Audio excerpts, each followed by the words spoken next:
para vocês terem noção, eu tive um choque quando eu soube que eles compraram essa área e eu tive meio que um surto. Eu não consegui trabalhar nesse dia porque aquele barulho das máquinas me incomodava tanto, assim.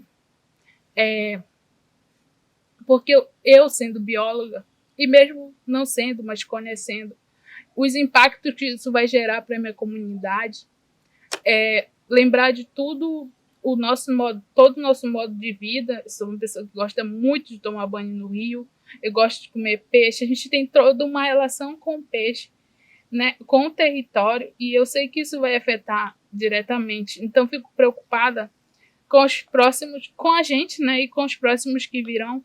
Qual será a relação com o rio, né? Eu estava conversando com a minha mãe e disse que eu não vou mais ter coragem de tomar banho no rio, porque eu vou ter medo, não vou ter coragem de comer mais peixe, né, com a segurança que a gente comia antes.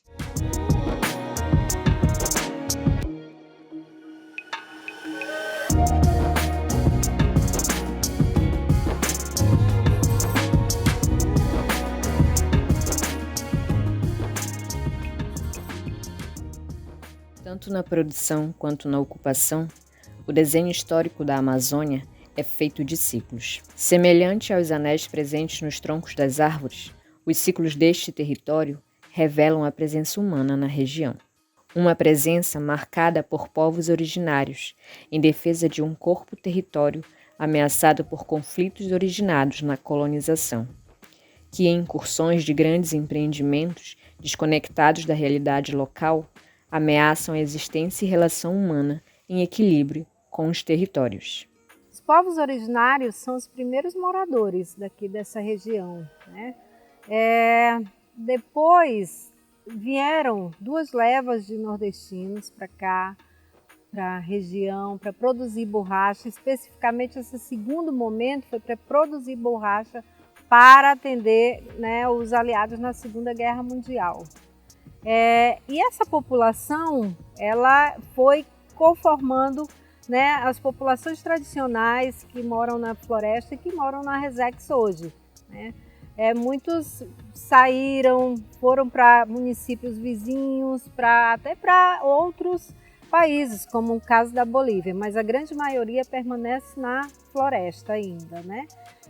Na década de 70, também um outro ciclo de ocupação, esse foi o que incentivou a violência e os conflitos pela disputa da terra aqui, porque foi na campanha do governo federal, que dizia que a Amazônia era um grande vazio demográfico e precisava ser ocupado, que as grandes indústrias pecuárias, os grandes fazendeiros chegaram aqui, né, na Amazônia como se aqui não tivesse ninguém, e tentaram dominar, expulsar e usar de violência para conseguirem conquistar as grandes fazendas, né, grandes extensões de floresta, que eles transformaram em fazendas.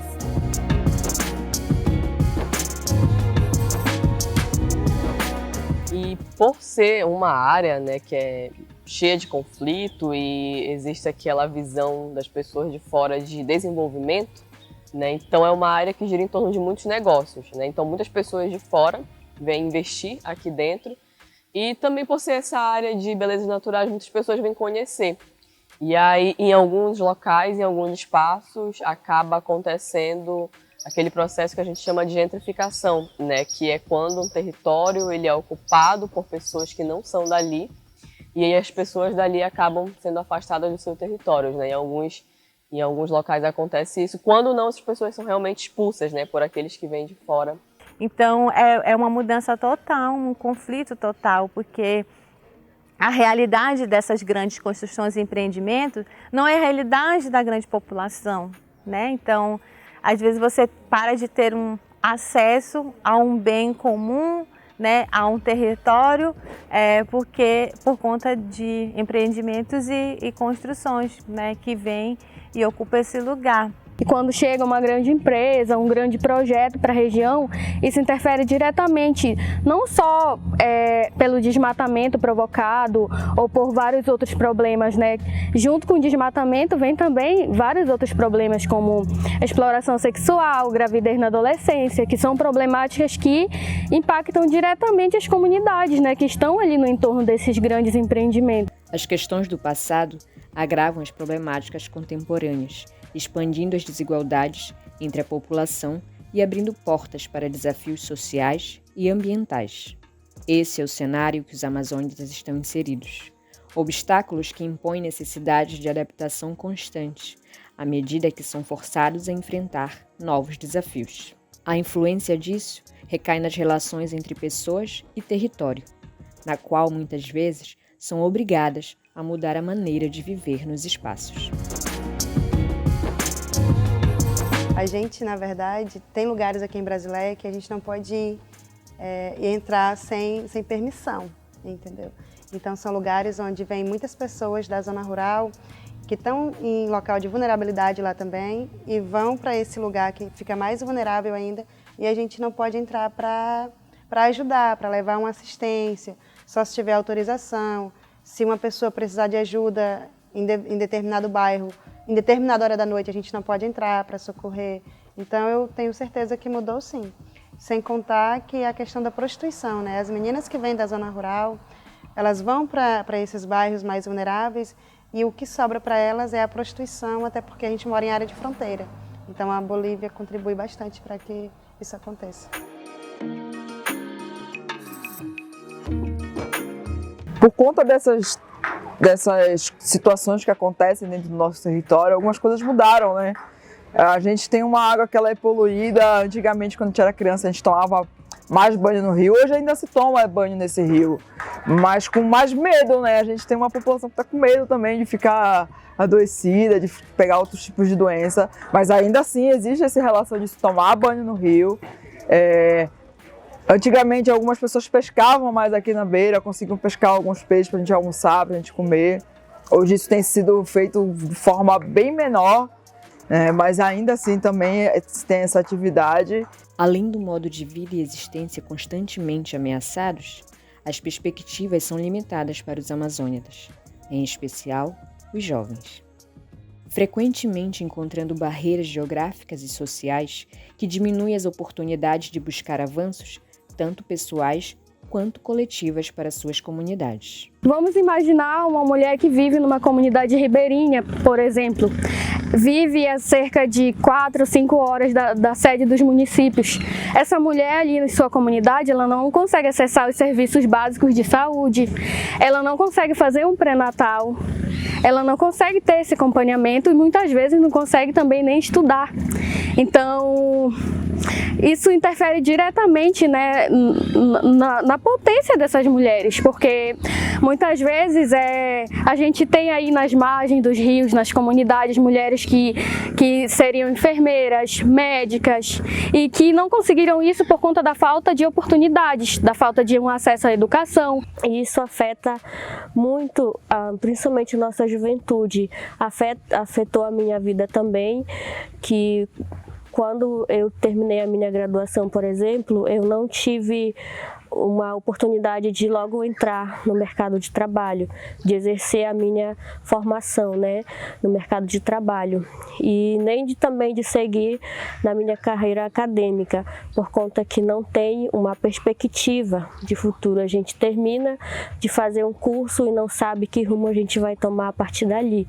Nos últimos anos, a Amazônia tem sido alvo de políticas públicas desastrosas e prejudiciais, que deixam desamparados principalmente aqueles que mantêm convivência equilibrada com o território. Essas medidas acabam intensificando conflitos sociais e forçando a população a lutar pela sobrevivência em suas próprias terras. E com isso, né, as pessoas veem lá fora, né, que não se existem mais seringueiros extrativistas e querem diminuir, né, a nossa reserva. Sendo assim, foi criado, né, a PL 6024 da deputada Mara Rocha, dizendo que tem muitas terras, né, e poucas pessoas, acho que elas devem pensar assim, nesse caso, e querem diminuir, e isso vai impactar várias famílias, né, que moram aqui dentro.